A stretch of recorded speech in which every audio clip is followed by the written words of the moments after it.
Until recently, Kentucky was only known as the home to the Kentucky Derby, the Louisville Slugger Bat Factory, and Kentucky Fried Chicken.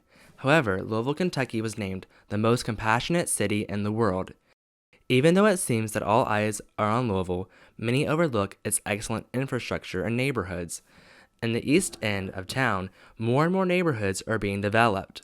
The latest neighborhood to be developed was Rockport. Unlike many east end neighborhoods, Rockport has a diverse population. The homes range from 2,000 square feet to over 40,000 square feet. As one can imagine, the residents' professions vary quite considerably. The further east you go, the larger the homes are. Throughout the neighborhood, the names of 3 teenagers are well known: Ben Russell, Chris Michaels, and Frederick Harvey, for differing reasons. Viewed as an arrogant, disobedient, snobby rich kid, Ben Russell, a senior at St. Sebastian, is the son of Anthony and Deborah. The Russells reside in the east end of Rockport in a large estate. Although both parents are active in Ben's life, his parents seem to not care about their son's actions. As a result, he frequents parties where both drugs and alcohol are present. Ben began using and thought that he could stop at any time. However, he did not. As a result, Ben Russell received a felony charge. Oh, hey, what's up? Wait, where did you come from? Actually, I don't really care. I'm just here chilling as usual. So, wait, that? Oh, that's my house. So my parents bought it like 10 years ago. So I moved into it recently. It's a great house. Just great thing overall. One of the best in the neighborhood though. So nothing else much like it. I guess I should introduce myself now that I've already talked to you. My name is Ben Russell, and I go to the closest high school at St. Sebastian. Rockport Public High School is right by there, but it's just not as great. It's not like private like my high school. So, but aside from that, my neighborhood used to be great. We used to have parties every night. Like one of my friends threw a rager at that house right there. It was great, went hard all night. Then the next day, the neighborhood just cracked down on all activity. Ever since then, it's usually just basketball at the local gym that way, and just walking around, just chilling, you know. I guess it's not the same as it used to, but we still go out and just shoot basketball occasionally, like either at Rockport, you know, or sometimes just in the street. We used to set up a goal right there. We just, you know, take it just like that. Good old days. Even when we play basketball, it just isn't the same anymore. Like Fred's just working all the time, and he just isn't like into the basketball when we play it. So there was one time I actually went up to Burger King. He had a job there. And what happened is I just kept trying to start a conversation, you know, just talk. And he just didn't seem into it. Like he just didn't think I was important enough. Maybe he thought work was more important, but I mean, I'm his friend, you know, but even when he wasn't working, he was still trying to hang out with the other guys, people he worked with, you know. But I don't know. I have better people to hang out with. I'm not too worried about it. Chris was a lot like Fred, but he was just a little more reluctant to come out. You know, like sometimes like Fred and I would go out, just play basketball at the gym, and he just would stay in his house. I mean, I guess he was doing homework, but I'm not really sure. He never really told me. But there was one time I tried to bring him out, take him to a party, you know. I set him up, introduced him to a few people, but he just didn't fit in. Like, he just wouldn't interact back. I guess he may have just been antisocial, but I'm not sure. So it ended up, he just like went to the corner of the party and just sat there curled up in a ball. It was like really bad, but I mean, I still had a good time, so I guess it was okay. I don't know, kind of worried for him, but I don't know, he'll turn out okay, I guess. I leave the neighborhood more often now. Everything's just better outside. So, but there's just like parties, stuff to do, better people, you know. But I mean, I'll graduate in a year. It's not gonna make much of a difference, you know. University of Alabama, place I'll have fun all the time. We'll see how it goes. I don't know. Also a senior at the most expensive Catholic high school in Louisville, Chris Michaels resides in a large home in the east end of Rockport. Chris is the son of Adam and Kristen and is depicted as a selfish and greedy individual who only wears designer clothing. Chris is also an individual who likes to be reserved from others. Since Chris likes to be withdrawn from the world around him, he does not participate in any extracurricular activities. In addition, Chris does not have a great relationship with his mother. Hi, my name is Chris Michaels. I'm 18 years old and live in the neighborhood of Rockport. This neighborhood encompasses all of society, from the very rich to the very poor. My two best friends are a testament to that, even if I don't hang around that often. I sometimes like to play basketball with them, but I'm mostly studying here.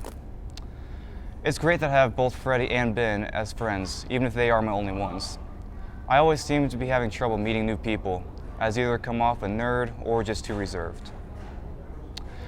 I imagine that both Freddie and Ben are wondering where I am right now, or maybe they just think I'm all cooped up in here. But I'm content with my life.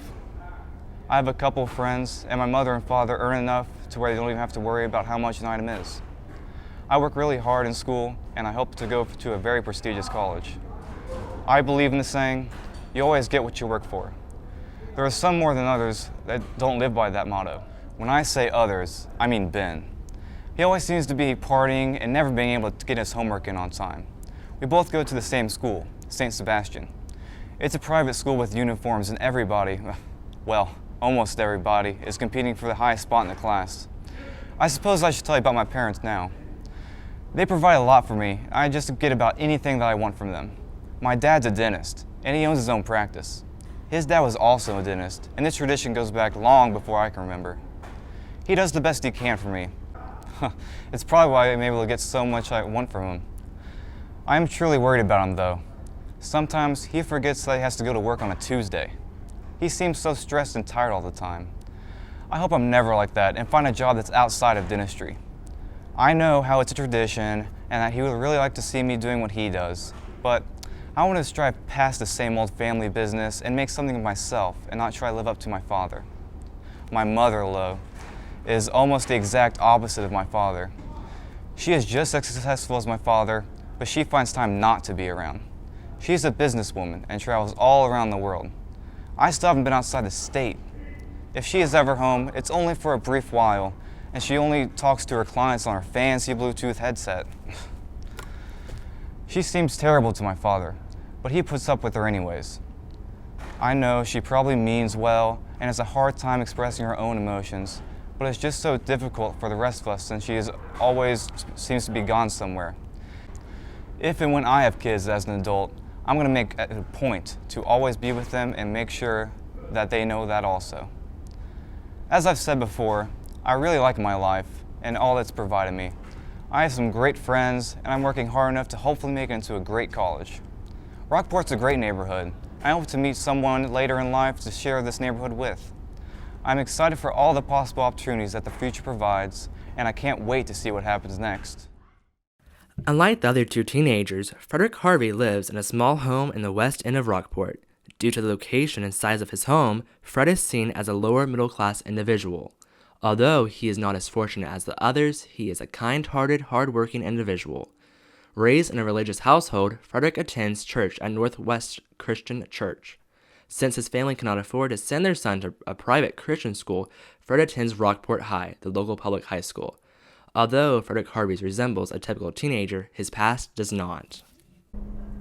Hi, my name is Frederick Harvey, but my friends just call me Fred, or Freddie. I'm 18 years old, and I'm practicing to go up against my friends. They should be here by now, but, well, I guess I'll just have to tell you about myself. I go to Rockport High. That's not really where my friends go. I live also on the poorer side of the neighborhood. The neighborhood has always had a good and bright feeling about it. I can tell you this from experience. From when I go to Fred and Krista's house, it seems as if their life is perfect. I know my life isn't perfect. My mom, you see, she died when I was only 9 years old. It was a complete accident by the other driver. You know, I always hear the story from my dad. He never really tells me the full story. My mom's name was Cynthia, and I love her for it. Though my brother didn't take the accident very well.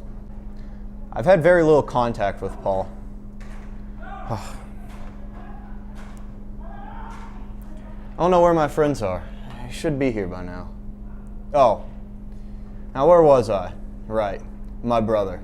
My brother, you see, he decided to take a different action.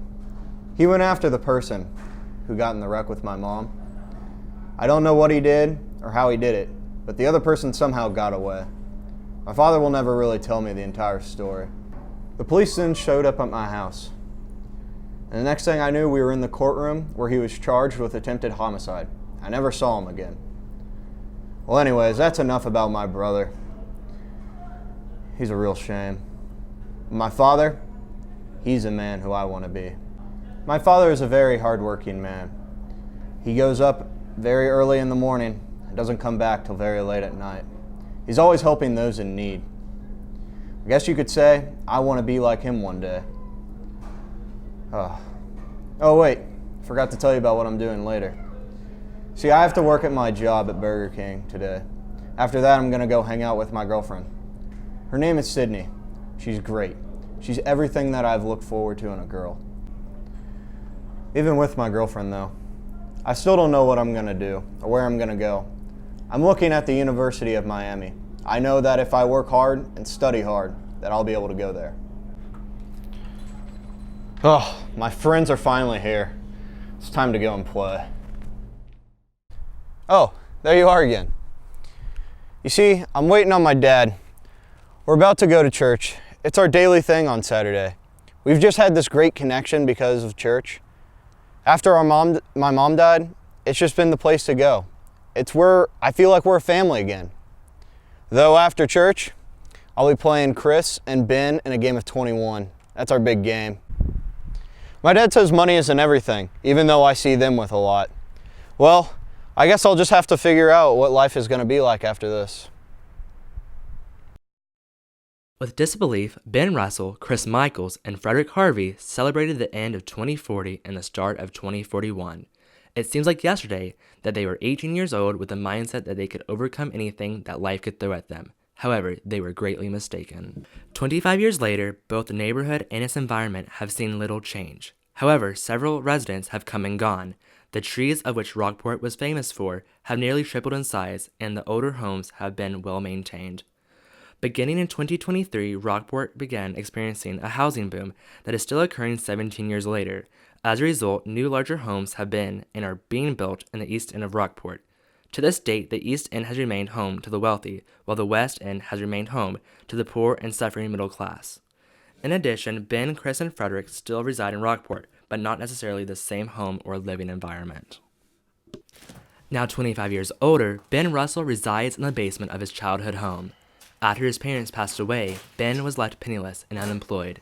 Prior to the death of his parents, Ben began gambling and ended up losing the money that his parents provided him to live off of.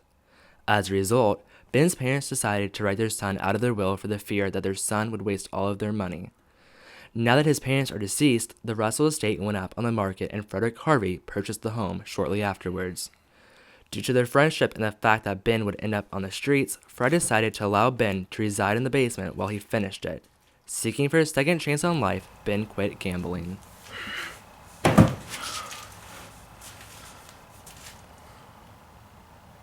Hello there. My name's Ben Russell. I'm 43 years old. I've been living in Rockport for, at least over 30 years now. Time flies, doesn't it, It seems like yesterday I was back in high school at St. Sebastian, messing around with Chris and Fred, playing basketball, and times change, It sucks. I had really never got out of this neighborhood, and I should have, but I never did.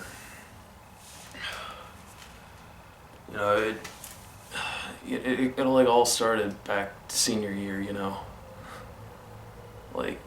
those kinds of people that just they have their lives handed to them from birth, and they just don't appreciate it. That was me. As a kid, I would just be this arrogant kid running around acting like, I had the world in my hands, when in reality I was shunning it all away. Because of some stupid party and some dumb things I did after selling a guy some stuff. It turns out he was an undercover cop, and, soon after that, I had a warrant out for 1, my arrest, and 2, to search my house. And they found this big mass of just stuff that I was selling. And what didn't make sense, looking back, it's like I had all this money. I lived in a multi-million-dollar house, and I had parents giving me an allowance, but even then I would still go party with friends, and do all these like shady things for no reason. I guess it's because I thought I was just this badass that could just do whatever he wanted to without any, ramifications for what I was doing. And that's like why I wish kids would understand that their lives can be changed just like that. Obviously I've grown up, and the only thing I guess I've been thankful for, and I guess I contradict myself, I am thankful for still staying in Rockport. If it wasn't for Fred, I still would be out on the streets. What happened was, after I was taken to court for what I did, they put a felony on my record, and then from then on, couldn't hold down a job. My parents kicked me out because they thought I was just this worthless kind of kid. And,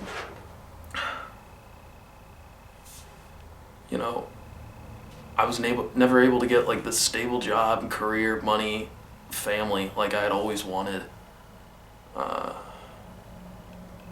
The only family I have is Fred's, and that's just because he was nice enough to let me work on his unfinished basement just so I can, have a reason to stay here at his house. It's like, if I didn't have him, like I said, I would be out on the streets, and sure, I'm working on his basement now, but it just makes me wonder what's gonna happen when I finish, I just wish I could take it back, like, kids take things for granted. I took things for granted. Hell, I even made fun of Fred for being, poor as a kid, and now look where he is. He's richer than I ever was, and now he's taking care of me, the guy who pretended to be his friend, but would just kind of, behind closed doors, make fun of him. I owe my life to him. I really do, for being my rock when no one else would.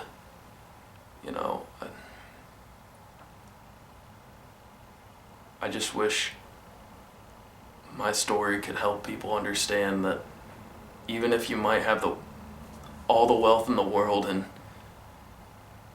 if you don't have heart, passion, and a true heart of gold, doesn't matter.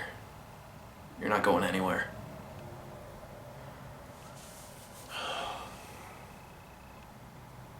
Now 43 years old, Chris Michaels owns his own dental practice. While furthering his education at the University of Notre Dame, Chris met his future wife and mother of his future son. Following the Rockport housing boom, Chris and his wife decided to upgrade to a mansion located further east in Rockport. Soon after the move, his wife became pregnant, and 9 months later gave birth to a healthy baby boy. Without any signs, Chris later was informed that the love of his life was cheating on him, and that she would later be leaving him. As a result, tragedy struck. Oh, hey there. My name is Chris, Chris Michaels. Yeah, I was born and raised here. Not much has really changed here, other than everything's gotten bigger. Bigger trees, bigger houses. Everything here seems to grow. Anyways, I'm a graduate of St. Sebastian High School. I studied a lot back then. All I cared about was getting good grades. I wanted a lot of money. Good grades, good future. That's all I cared about. Anyways, every now and then I'd play basketball with my neighbors, Fred and Ben. I went to school with Ben. He was always one of those stuck-up rich kids. Now Fred was a great guy. He hardly had a penny to his name, but you just knew he was going places. Anyways, although I never thought I would, I studied dentistry at Notre Dame, like my dad, and I was still pretty introverted, at least until I fell in love. Her name was Angela, and she was as beautiful as her name. I would smile the very instant I saw her. When I was with her, life was simply perfect. Once we graduated, we married and had a son, Robbie. Unfortunately, my dad died shortly afterwards, and we never had the strongest relationship, but somehow he found the generosity to leave me his dental practice. Anyways, as Rockport grew, more people needed dentists. My dental practice became a success practically overnight. Everything seemed to change overnight. We joined the Rockport housing boom and built a mansion out in the East End. I was happy. I finally found my fortune. My wallet grew with my heart, but Angela was changing with every cent I made. She started going to the bar more often and coming home later and later until one night she didn't come home. My little Robbie seemed to know something was wrong. He'd tell me, Daddy, where's Mommy? Angela had left me for a man she'd met at the bar. Our love ended, but the drinking did not. One weekend, Robbie was with Angela, and he was eating when it happened. With every choking second, he was losing the life within him. With every drink, she was passed out and too hungover to give a care. She took everything from me. He was my only son. So now I'm here at this bar. I come often if you can't tell. Here, I find myself thinking about Angela, about our youth and the joy we had together. I think of Robbie. But then I remember that I've grown up and that the future has nothing to hope for, not even in a booming place like Rockport. I remember that I am alone. My only friend is Jack Daniels. I wonder how Ben and Fred turned out. I hear Fred is now worth $1 million and, well, Ben, far from it. As for me, business is good, but life is living hell. Yeah, I may be rich, but I'm poor in spirit. From losing his mother at an early age and barely being able to scrape by, Frederick Harvey has ended up making something of himself. Although he has become a huge success, he remains true to his values, kind-hearted, hardworking, and religious. With age comes wisdom, and with wisdom, Fred's compassion grew. Now a wealthy man, Fred moved from the west end of Rockport to the east end, and he is in love with the love of his life, Kathy. Can't believe it. All these freaking socks and not one of them is a pair. Today, all days, of course, is the day that I can't find any socks.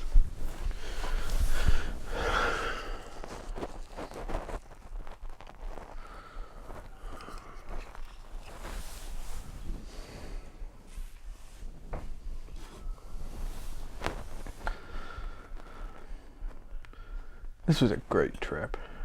It was a complete surprise. Dad picked me up after school. All my stuff was already packed. Just took me and Mom up to Natural Bridge State Park. If only I'd known that was going to be the last vacation we all went on together, I probably would have not complained so much about going on that hike. I would have just gone.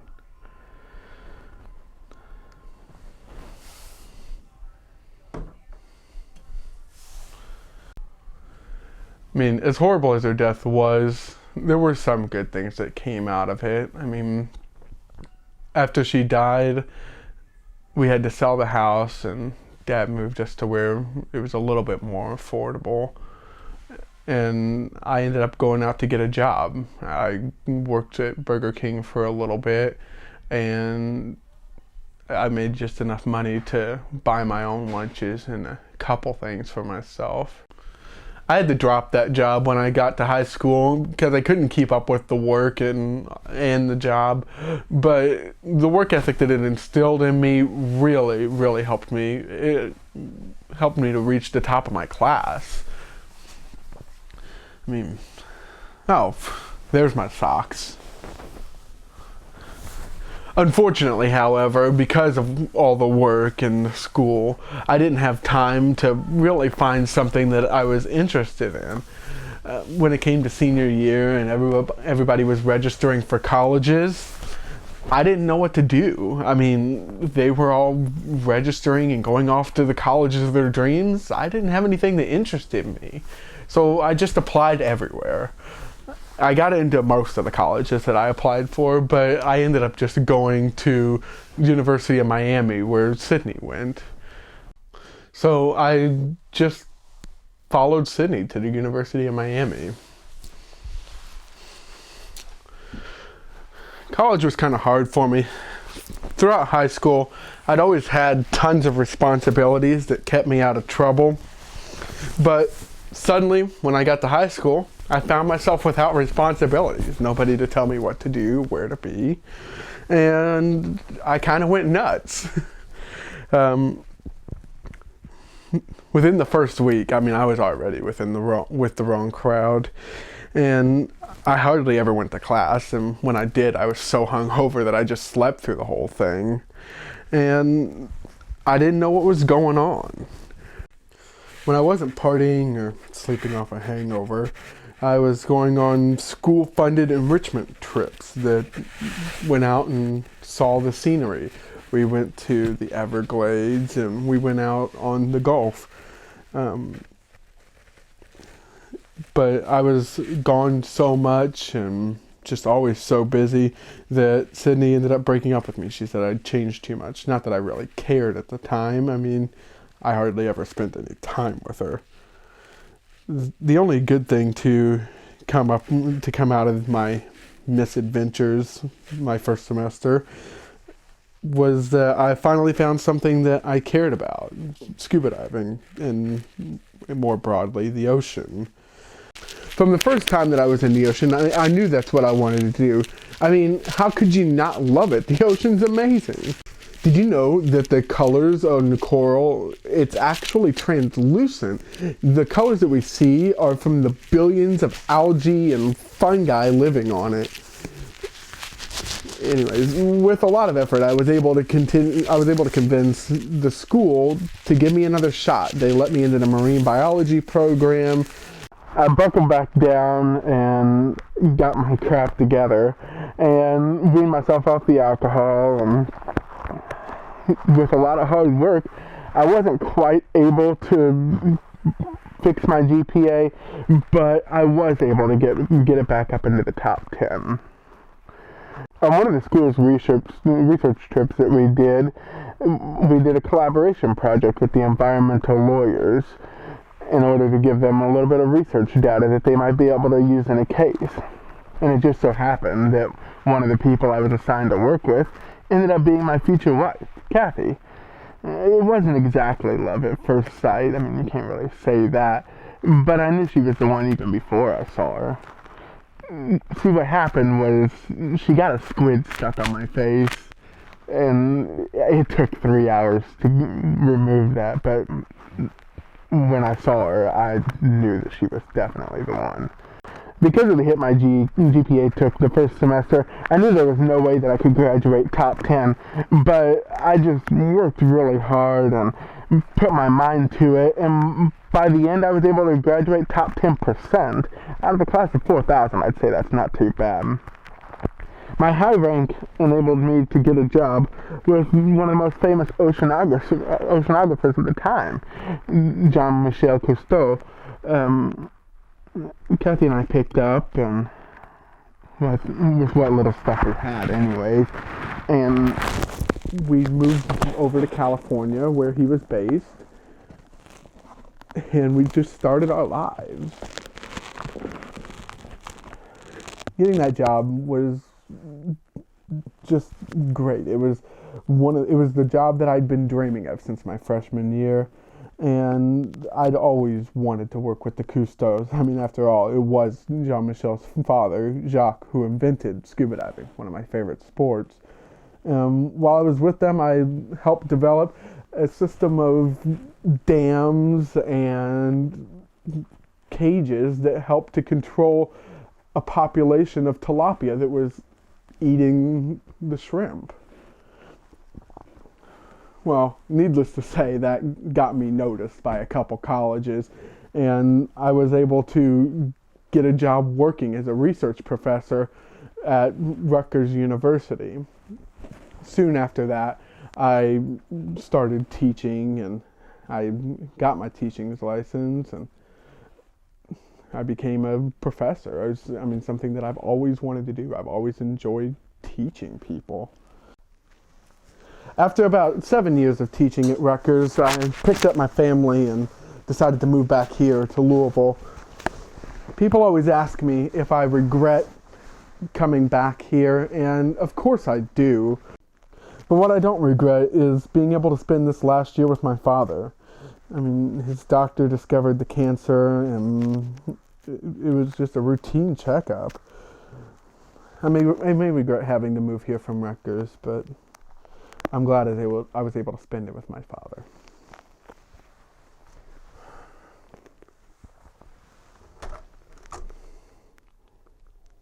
I just can't believe he's gone.